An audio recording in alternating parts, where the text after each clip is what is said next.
Gordon hangs tough on the outside and gets a good run off turn 2. When you're down on the bottom like Matt is, Mike, you need the whole racetrack. You need to be able to come off and coast. Let the car, somebody's out there, it hinders you just a little bit. You know, as I watch those two guys racing side by, they have a little history here. 2008, they wrecked with 5 to go racing for third. They also had history at Bristol, at Chicagoland. They had a lot of history with each other. I bet they don't even remember that, Larry. But I bet you they could. Until now.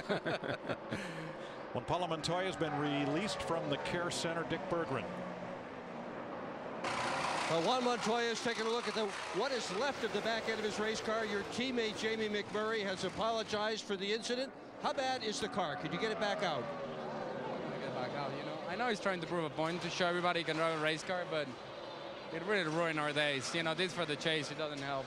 You know, we had a problem last week with the motor, and this week this is. It's painful. I don't know. He nearly run me into the fence out of 2 as well, and going to 3, and then playing simple just wrecked us. So I don't know.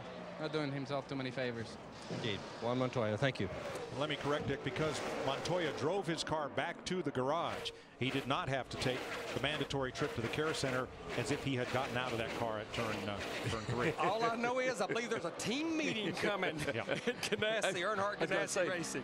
That's his teammate he's talking about. So what if that wasn't his teammate and that happened?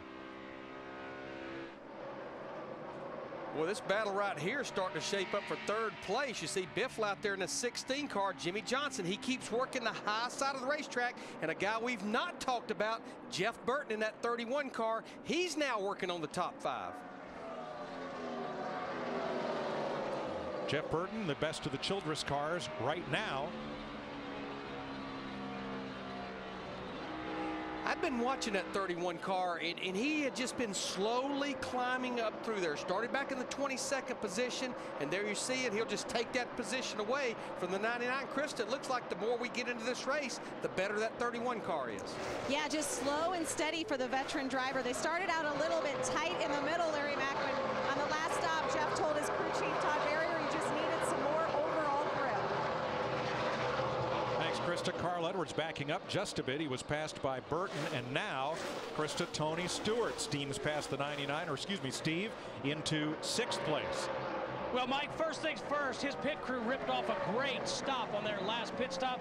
The other thing, though, Tony Stewart, one of the drivers we're starting to hear say the track is starting to rubber up. This track is starting to have more grip. He's taking advantage of it.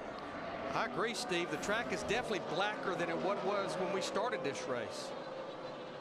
Interesting thing. Just think about this. Those first, 9 out of 10 cars, 3 car owners, Childress, Roush, and Hendrick. And that 9th place car is a Joe Gibbs machine. Just in front of Dale Earnhardt Jr. is Kyle Busch. Here's Dick. Kyle has a pair of problems, Mike. One of them is he's still not getting out of his pit. They've tried soaking that pit with cola. They've tried to clean it off, re-soaked it again. He still can't get out of the pit on pit stops, and he thinks his power steering is beginning to go away. Pretty early in the race to think about power steering going away and being able to drive the rest of the race without it. A couple of drivers that we expected a better day from, and one of those is Casey Kane. He rolled around in the 21st through 25th spot for quite a while toward the tail end of the lead lap, and now that Butt car's gone 1 down. But he's definitely getting better. He's actually on the lead lap, Mike. Yes. But when that caution came out on lap 45, we were watching him. He was just about to go a lap down. So I think these cautions, they've possibly been his best friend, Matt. The lights are on, but I didn't hear him say caution. They're not waving them. Absolutely. Yeah, something going on. There the caution lights came on without being triggered by NASCAR. So now the call has come down from the tower to wave the caution flag.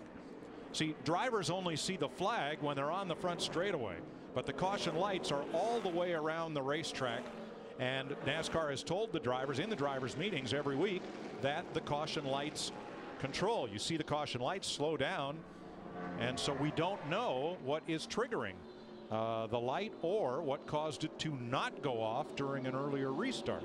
Yeah, I saw the caution lights come on. I looked down the flagman, and it's still green flag, and the guys are still racing. So something's going on here with the electronics.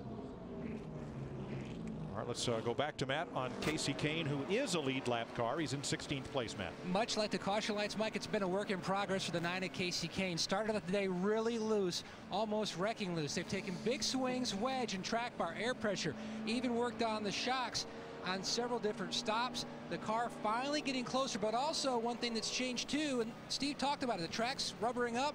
We've also got a lot of cloud cover, helping with some more grip here at Las Vegas. Travis Kvapil will get the free pass on this caution. Today is a big anniversary in NASCAR, February 28th. 50 years ago today, Richard Petty won his first of 200 races. He beat Rex White at the old Charlotte Fairgrounds to win it. Pit road's open, Krista. Matt Kenseth said, Todd, I hate to say it, but we are just about right. Just a little bit loose for the 17. Meanwhile, the 48 said he's free, but it's not a bad free. Steve. Krista, they might just do fuel only here on the 24 car. Oh, he has to back up. He overshoots his pits, but gas only for Jeff Gordon after overshooting pit road. I believe Jeff Gordon's teammate, Jimmie Johnson, Chad Knaus at 48, they decided to do the same thing, fuel only. In fact, we see a lot of them there, fuel only. That's all they did, is tuck a little fuel in these things. Show you what happened to Jeff Gordon coming in here, trying to get to a stop. Whoa. But you love the fact that NASCAR official was right there letting Steve Letarte know you're outside your box. As long as you push it back, good to go. Uh-oh, traffic jam. Greg Biffle can't get out. Allmendinger coming in.